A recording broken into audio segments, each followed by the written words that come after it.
BMW അതുപോലെ Mercedes പോലുള്ള കാറുകൾ എടുക്കുകയാണെങ്കിൽ അവരുടെ പരസ്യങ്ങളിൽ പോലും അവർ തമ്മിലുള്ള മത്സരം വളരെ ശക്തമാണെന്ന് കാണാൻ പറ്റും.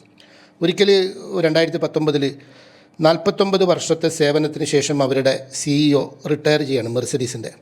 ആ സമയത്ത് BMW ഒരു പരസ്യം ഇറക്കുകയാണ്. ഈ മെർസിഡീസിൻ്റെ റിട്ടയർ ചെയ്യുന്ന CEOയുടെ അതേപോലെയുള്ളൊരു മോഡലിനെ കൊണ്ടുവന്നുകൊണ്ടാണ് അവർ ആഡ് ഉണ്ടാക്കിയത്. അപ്പോൾ അതിനകത്ത് ഓഫീസിൽ നിന്ന് ഗുഡ് ബൈ പറഞ്ഞിറങ്ങുന്ന CEO നേരെ വീട്ടിൽ പോകുന്നു. അപ്പോൾ CEOയെ വീട്ടിൽ കൊണ്ടാക്കുന്നത് ഒരു മെർസിഡീസ് കാറിലാണ്. അങ്ങനെ കാർ തിരിച്ച് കമ്പനിയിലേക്ക് പോകുന്നു. അപ്പോൾ CEOയുടെ ഗരാഷിലുള്ളത് ഒരു BMW ഒരു റോഡ്സ്റ്ററും അതുപോലെ മെർസിഡീസിൻ്റെ തന്നെ ഒരു വിൻറ്റേജ് കാറുമാണ് അതിനകത്ത് കാണിക്കുന്നത്. അതിനകത്ത് എഴുതി കാണിക്കുന്നത് ഫൈനലി ഫ്രീ, അവസാനം സ്വതന്ത്രനായി അദ്ദേഹം റോഡ്സ്റ്റർ BMW റോഡ്സ്റ്റർ എടുത്ത് പുറത്തേക്ക് പോകുന്നതെന്ന് ആ വിഷ്വൽ കാണിക്കുന്നത്. എന്നാൽ ഏറ്റവും അവസാനം എഴുതി കാണിക്കുന്നത് അദ്ദേഹത്തിൻ്റെ പേര് പറഞ്ഞുകൊണ്ട് താങ്ക് യു. എന്തിനാണ് താങ്ക് യു? ഇത്രയും വർഷങ്ങളോളം ഞങ്ങളെ മത്സരിക്കാൻ വേണ്ടി പ്രേരിപ്പിച്ചതിന്. അതാണ് മെസ്സേജ്.